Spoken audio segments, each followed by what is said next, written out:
Howdy, this is Daniel with Roslyn Rags, and in this video I want to show you how to do kind of like a 50-50 crinkle accordion fold. So what I'm doing is I'm measuring out about 1.5 inches from the edge. This is a 100% cotton shirt. It has been soaked in soda ash and it is somewhat damp. It's not completely dry and it's not super wet. I couldn't wring it out a whole lot. And now I just marked the center of the shirt and I'm going to make a line from the center down and then also from this 1.5 inches or whatever distance from the edge. And what I'm going to do now is accordion fold or fan fold. And I'm going to start from the bottom and I'm just going to work on this half right here. I'm not going to worry about the other side of the shirt at this moment.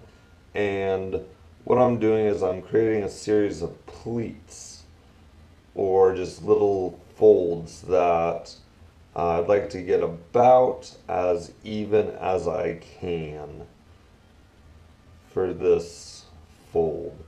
And I'm just trying to follow these two lines that I just drew. So this is the base for a lot of different designs. These pleats or accordion folds or fan folds. They can go across the whole shirt. You can fold the shirt in half and fold it. This is your base for hearts and other designs of symmetry. So now I'm going to start on this edge and I'm going to rubber band it together.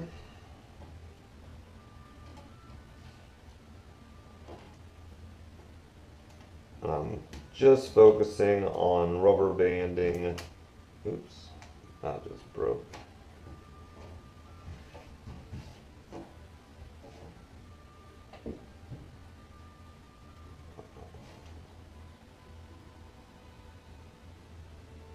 So I'm just gonna rubber band along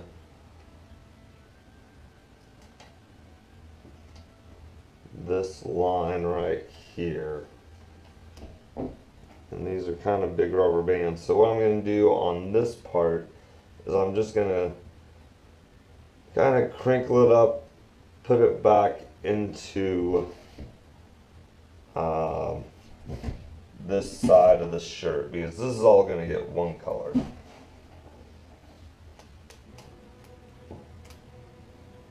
Alright, so that rubber band is there. Now I'm going to put a rubber band right along this line. Now that this is kind of locked into place, it makes it a little bit easier to not mess up the fold, but still kind of move it around. So don't learn,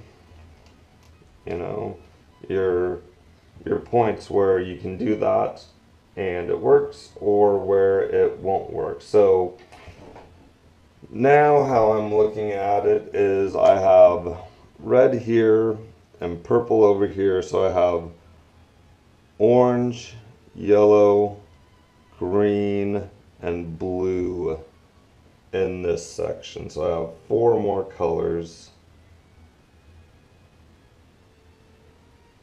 and 3 more divisions. So probably about right here, right there, and right there looks okay.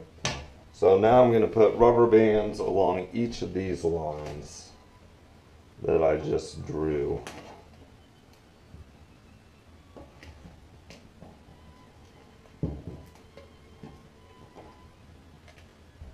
And that's going to be where I'm going to separate the colors. And there's a lot of different ways to color this. You can pick 3 or 4 colors. You can pick 2 colors. If you can pick 1 color. So that rubber band is on that line. Now 1 more rubber band right here along this line.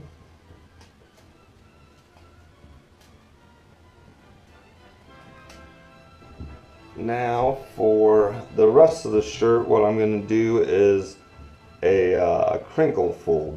And what I'm doing is I'm just kind of arbitrarily bunching up the fabric in I'm trying to get it all at about the same height. I don't want anything just super tall and then it's going to kind of roll over onto the rest of the fabric once I start putting rubber bands on it. So just nice even folds, and once they start coming together, it just kind of locks it into place. So you can still move it around once the rubber bands are on it.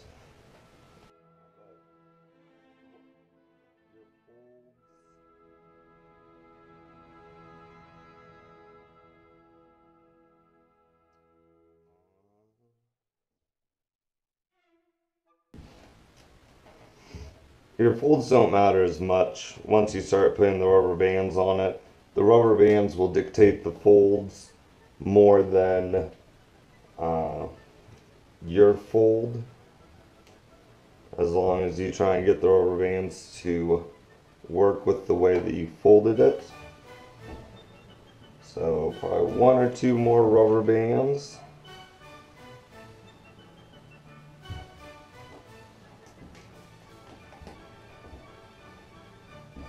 And then it's ready to be dyed. Maybe at least one more rubber band.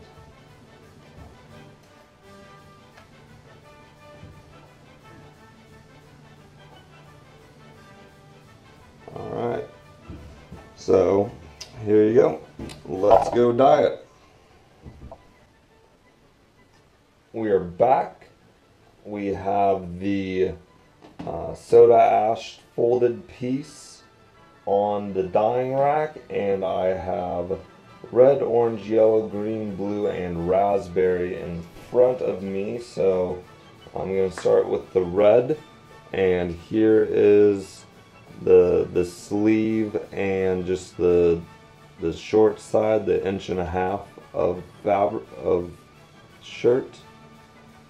I'm going to put a fair bit of red here, and I'm just going to let the dye kind of go towards the rubber band. I'm not going to put a ton right on the rubber band. It will work its way over there.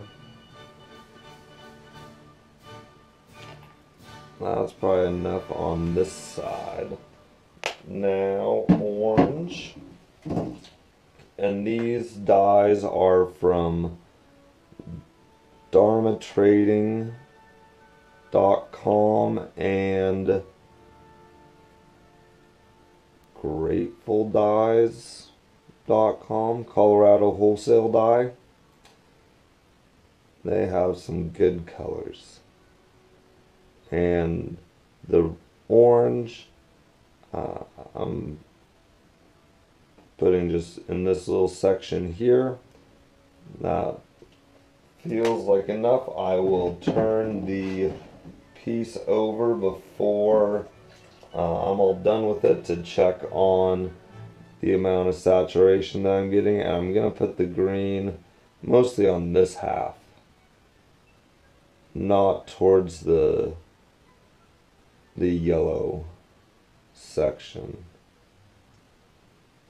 And different dyes go into the fabric differently. The green seems like it's going in fairly quickly, so that's enough green. And now I'm doing the primary blue, which is turquoise. And I'm just going to put that in this little section.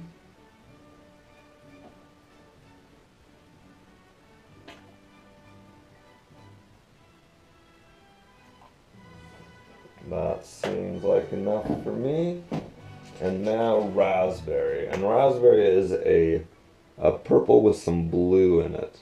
And if you do it just right, the blue will stay between the outside layers of the fabric, or the blue kind of comes out from the purple in the inside layers of the fabric.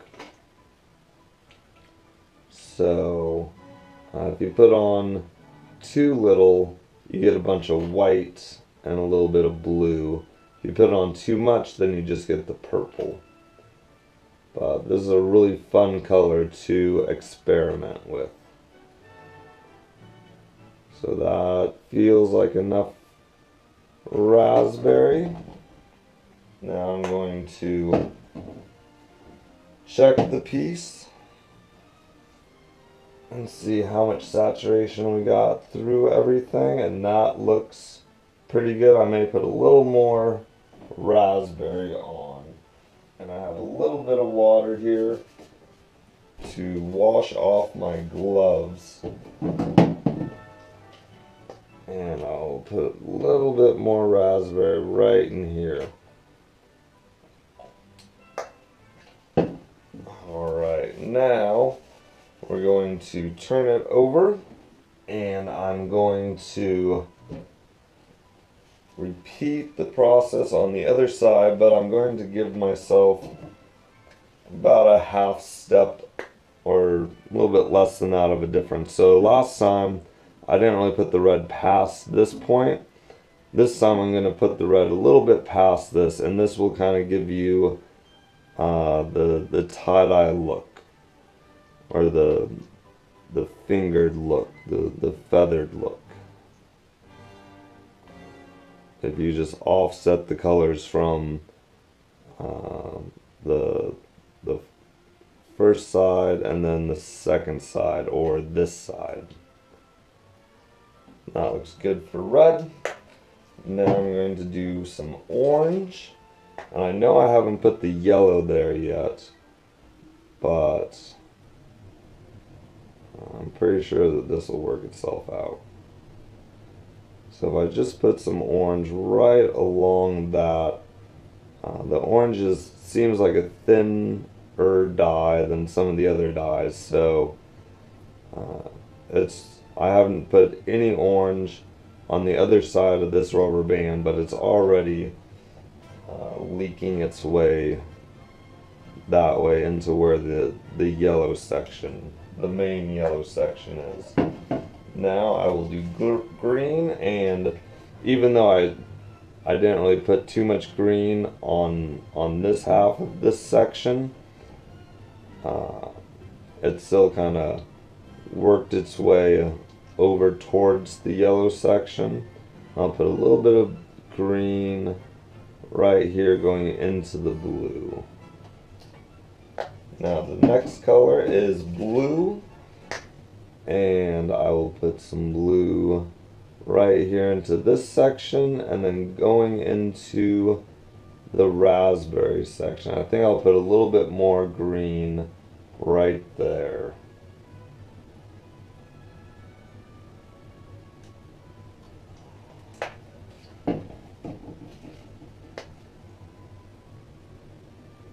There we go, that looks great. Now I have some raspberry, and if you can see, there's a little bit of blue popping through that, so I'm not going to put nearly as much raspberry as I did on the initial side. This is more just to kind of finish off the white spots. So now let's do yellow, and I don't think it matters too much what side I start with the yellow, since this side is already up. I'll just go with that, and we'll start here, and there's the others. Now let's turn it over.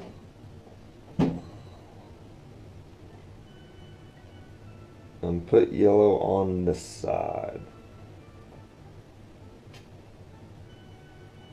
I'll let the yellow go into the green a little bit. It will just make a lighter green, as long as it doesn't mix too much. Now that that is all done, I have a little bit of black, and what I'm going to do is, I'm not going to touch the raspberry at all, but I'm going to put some black on these other colors, not too much. I'm going to turn it over and do the same thing on this side, and that should add a little bit of depth to the fold. If I wouldn't have done that, then the colors may have been just more solid, and this gives it a little bit more of an interesting look, for me anyway. Experiment and see what you like to do, but thanks for watching. Have a wonderful day, and subscribe for more videos. Please like this video if you enjoyed it, and once again, have a great day.